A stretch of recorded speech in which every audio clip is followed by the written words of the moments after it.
ये इसमें ये है निम्न रैखिक समीकरणों को हल कीजिए। मतलब ये समीकरण है, समीकरण को हल करना है तो आपको इस समीकरण को हल करना है तो परिमेय संख्याएं आपको जोड़ना आती है। परिमेय संख्या किसे कहते हैं देखना, एक मिनट आपको समझा देता हूँ। परिमेय संख्या उसे कहते हैं जो p बटे q के रूप में होती है, उसको क्या कहते हैं, परिमेय संख्या। या अंश बटे हर के रूप में भी आप कह सकते हैं, अंश बटे हर के रूप में परिमेय संख्या होती है। तो परिमेय संख्या जैसे 1/2, क्या ये परिमेय संख्या है? चलो ठीक है। और ये 8 मान लो कुछ भी ले सकते हैं अपन, 3 ले लो, ये परिमेय संख्या है। तो परिमेय संख्या ये है, तो परिमेय संख्याओं को किस प्रकार जोड़ा जाएगा? परिमेय संख्याओं को जोड़ने के लिए दो विधि होती है। एक तो एलसीएम, कौन सी विधि? एलसीएम, हर का एलसीएम। और एक होती है त्रियक गुणा। ये फिर अपन इस क्वेश्चन को करने वाले, पहले ये समझ लो थोड़ी।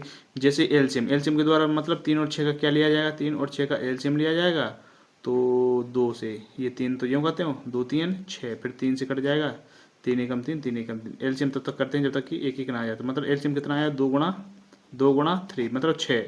6 जब एलसीएम आया, कितना? 6 जब एलसीएम आया तो एलसीएम आया 6, हर का लिया तो हर का। अब 2 3 6, इसको इसमें भाग दिया जाता है। क्या दिया जाता है इसको? इसमें भाग। 2 3 6, 3 बार गया 3 का, फिर ऊपर क्या किया जाएगा? 3 का ऊपर 1 में गुणा किया जाएगा, तो 3 एकम 3 प्लस, जब 3 दूनी 6, 2 बार गया, 2 का ऊपर गुणा होगा 8 में, तो 2 अट्ठे 16, फिर ऊपर को जोड़ देंगे। ये कितना है? 3, 3 और 16 कितना होता है? 3 और 16 होता है 19 बटे ये 6। तो ये अपना ये जोड़ने का तरीका। और दूसरा होता है त्रियक गुणा, ये तो एलसीएम द्वारा हुआ। और त्रियक गुणा देखो बहुत आसान हो जाता है। जैसे 1/2, ये परिमेय संख्या है, 1/2 प्लस 8/3 प्लस 8/3, इसी को जोड़ना था। तो त्रियक गुणा पहले कैसे किया जाता? पहले गुणा ऐसा किया जाता, मतलब इसका इसमें गुणा किया जाएगा, इसका इसमें गुणा किया जाएगा, ऐसा, फिर एक नीचे का नीचे, मतलब ऐसा, पहले ऐसा फिर ऐसा फिर नीचे, मतलब पहले ऐसा फिर इसका इसमें गुणा फिर नीचे का नीचे गुणा। तो 3 एकम 3 प्लस, अब ऐसे में 8 दूनी, ये 8 दूनी 16 या 2 अट्ठे 16, 16 बटे 2 3 6, नीचे का नीचे। अब ऊपर को जोड़ दो प्लस में, तो ये 16 और 3 कितना हो गया? 16 और 3 हो गया 19, कितना हो गया? 16 और 3 19, 19 बटे ये 6। देखो ये भी वही आया। और अपन ने इस विधि से किया था, किसके द्वारा? अपन ने किया था ये एलसीएम विधि द्वारा, तब भी 19/6 आया था। और अपन ने कैसे किया? ये त्रियक विधि द्वारा किया, तब भी 19। ये त्रियक विधि बहुत आसान होती है, मगर ये दो चलो ठीक है, दो संख्याओं में लग पाती है। जैसे ये परिमेय संख्या, ये परिमेय संख्या, अगर तीसरी भी परिमेय संख्या होती तो अपना त्रियक नियम क्या हो जाता? फेल हो जाता। फिर उसके लिए अपन को एलसीएम विधि लगानी पड़ेगी। चलो यहाँ पर अपन सॉल्यूशन करें, इसका सॉल्यूशन देखना। अब पहले एक्स एक्स वाले को इस साइड छांट लेंगे। आपने ये नियम पढ़ा होगा कि यहाँ अगर कोई माइनस में है, ये बराबर है, अगर उस साइड ये जाएगी तो किस में हो जाएगी? प्लस में, हमेशा प्लस में हो जाती। अगर यहाँ पर प्लस में है तो बराबर की अगर उस साइड जाएगी तो किस में हो जाएगी? माइनस में। और यहाँ गुणा की है तो उस साइड जाएगी तो किस में हो जाएगी? भाग में। अगर यहाँ पर भाग में है, किस में? भाग में है, तो अगर उस साइड जाएगी तो किस में हो जाएगी? गुणा में। हमेशा अपोजिट हो जाती है, जैसे गुणा का भाग, भाग का गुणा, प्लस का माइनस, माइनस का प्लस।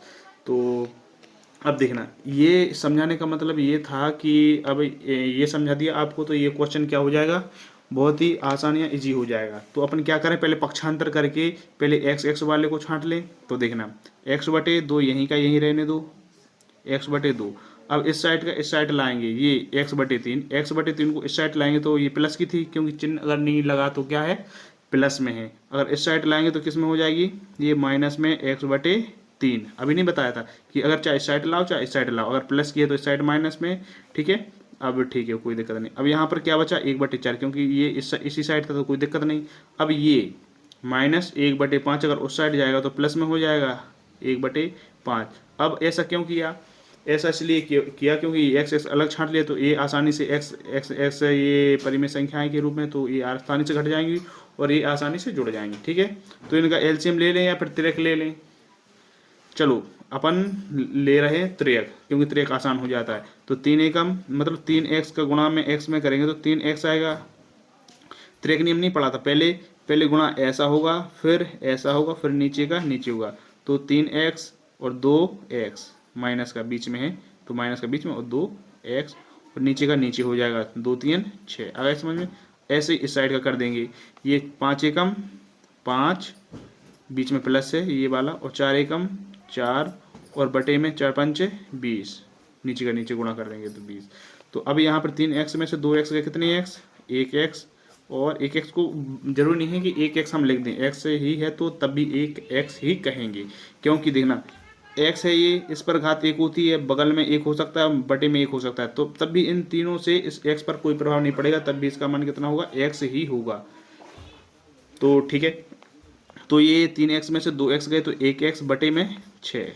अब यहाँ पे 5 और 4 कितने हुए, 9, 9 बटे ये कितना हो गया, 20। तो अब x का मान निकालने के लिए अब क्या करें, x का मान निकालने के लिए इनका पक्षांतर कर देंगे। जैसे कि ये x यहीं पर रहने दो, x बराबर ये यहीं पर रहने दो, बराबर को साइड 9 बटे 20। हमने क्या कहा था कि इस 6 को उस साइड ले जाना है, उस साइड अगर मतलब बराबर के इस साइड ले जाना है, तो ये बटे में था, x बटे 6 ये बटे में था, तो ये अगर उस साइड जाएगा तो बटे की चीज़ गुणा में जाएगी। अभी समझाया था, देखना ये बटे की चीज़ किस में जाएगी, ये गुणा में जाएगी। तो ये 6 है तो उस साइड किस में जाएगा, उस साइड गुणा में जाएगा 6। तो अब ऐसा अपन कर लेंगे, अब इसको सॉल्यूशन कर लेंगे। तो ये 9 छक्के ये कितना हो जाएगा, 9 छक्के 54, 54 बटे ये कितना हो जाएगा, 20 का 20 ही। तो ये x का मान आ गया और ये रैखिक समीकरण जो था अपना ये हल हो गया। तो आई होप, आशा करता हूँ कि आपको समझ में आया होगा। अगर थोड़ा सा भी समझ में आया हो तो कमेंट में ज़रूर यस या नो लिखिएगा। और अगर आप नए आए हो तो मेरे वीडियो को लाइक और चैनल को सब्सक्राइब अवश्य कर लीजिए। आपको इसी तरह की वीडियो से सिखाया जाएगा। थैंक यू, धन्यवाद।